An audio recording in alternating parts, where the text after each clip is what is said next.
അഹമ്മദ് ദേവർകോവിൽ വിജയിച്ച് മന്ത്രിയായ കോഴിക്കോട് സൗത്ത് മണ്ഡലം CPM ഏറ്റെടുക്കുകയാണെന്നും ഇതോടെ നിരാശയിലായ ദേവർകോവിൽ ലീഗ് നേതൃത്വവുമായി ചർച്ചകൾ തുടങ്ങി എന്നുമാണ് അഭ്യൂഹം. സമസ്തയും ലീഗും ഒരുമിച്ച് പോകണമെന്ന ദേവർകോവിലിന്റെ പ്രസ്താവന കൂടെ വന്നതോടെ അഭ്യൂഹം ശക്തിപ്പെട്ടു. എന്നാൽ ദേവർകോവിൽ ഇക്കാര്യം നിഷേധിച്ചു.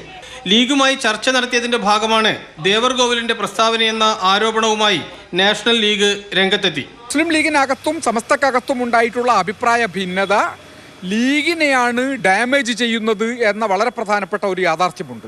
അത് പരിഹരിക്കുന്നതിന് INL ലീഗ് വിരുദ്ധ ചേരിയിൽ നിൽക്കുന്ന INLന്റെ സംസ്ഥാന പ്രസിഡന്റ് പരിഹരിക്കണമെന്ന് ആത്മാർത്ഥമായി ആഗ്രഹിക്കുന്നു എന്ന് പറഞ്ഞാൽ മുസ്ലിം ലീഗും ഈ INLും തമ്മിലുള്ള ലയനം അതിവിദൂരമല്ല. അതേസമയം ദേവർകോവിലുമായി ചർച്ച നടത്തിയെന്ന വാർത്ത മുസ്ലിം ലീഗ് ജനറൽ സെക്രട്ടറി PMA സലാം നിഷേധിച്ചു. ഇപ്പോൾ സംസാരിച്ചു എന്ന് പറയുന്നതിൽ ഒരർത്ഥമില്ല. ഇപ്പോൾ MLA അദ്ദേഹം MLA ആണ്.